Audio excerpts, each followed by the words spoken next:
கதவுகளை திருடிவிடும் அதிசயத்தை காதல் செய்யும். இரண்டும் கை கோர்த்து சேர்ந்தது, இடையில் பொய் பூட்டு போனது.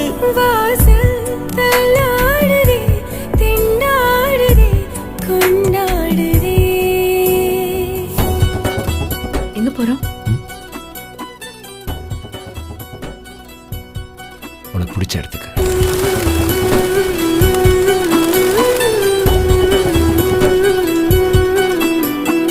ஒரு பாதி கதவு நீயடி, மறு பாதி கதவு நானடி.